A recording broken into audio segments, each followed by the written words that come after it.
हामी चाहिँ कालीचोक भगवतीको दर्शन गरेर भर्खरै हामी झर्दैछौँ र हाम्रो अहिले ट्राभल एजेन्टको गाडी तल लागिरहेको छ, त्यहाँ हामी जाँदैछौँ।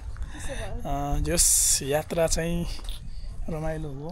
अलि चिसो रहेछ यहाँ हैन, जाडो महिनामा आउँछ एकदम बेस्ट ठाउँ रहेछ। अब हामी चाहिँ अब हुन त यो पनि अब विन्टर सिजन त सुरु त भयो नि, अब अलिकति त्यसमा हिउँ खेल्न पाइन्थ्यो होला। अब अहिले आएर चाहिँ जस एउटा नेचरसँग अब एउटा हिमाल दर्शन गर्न पाइयो, भगवतीको दर्शन गर्न पाइयो। यहाँको घरहरू हैन एकदमै सेम टु सेम दार्जिलिङतिरको जस्तो छ हैन, दार्जिलिङ सिक्किमतिरको जस्तो घरहरू छ, एकदम राम्रो घरहरू हैन। यो घरमा नभने गेस्ट हाउसहरू फ्राई गरेर डिजाइन एकदमै राम्रो छ, एकदमै देख्नको लागि पनि एकदमै आकर्षित खालको छ हैन।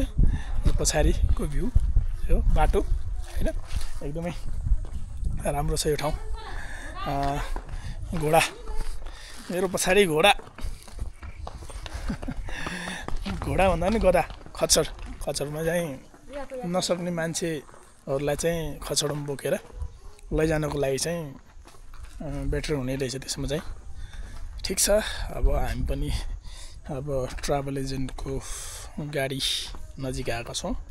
अब टाइम विशेषले गर्दा पनि अब त्यहाँको सिचुएसनले गर्दा पनि अलिकति भिडियो बनाउनु लागि टाइम अलिकति नमिलेर पनि होला सायद हैन। आफ्नो सवारी साधन आफ्नो भेहिकल हुन्थ्यो भने सायद राम्रै हुन्थ्यो होला बनाउनुको लागि पनि। ठिक छ, जुन टाइम छ, जे समय छ त्यही समयमा रमाउन सक्नुपर्छ, आफूसँग जे छ त्यसैमा रमाउन सक्नुपर्छ।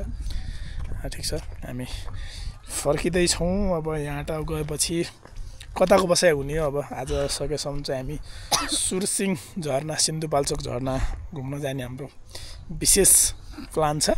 अब त्यसको लागि के हुन्छ, अब योजना त अवस्था कस्तो हुन्छ, अहिलेसम्म त अवस्था एकदमै राम्रो छ हैन। अब सिचुएसन अनुसारले हेर्दाखेरि चाहिँ रमाइलै छ, ठिकै छ। अब पहिला जाउँ, हेरौँ, त्यसपछि गर्नुपर्छ, त्यो टाइमहरूलाई म्यानेज गर्नुपर्छ।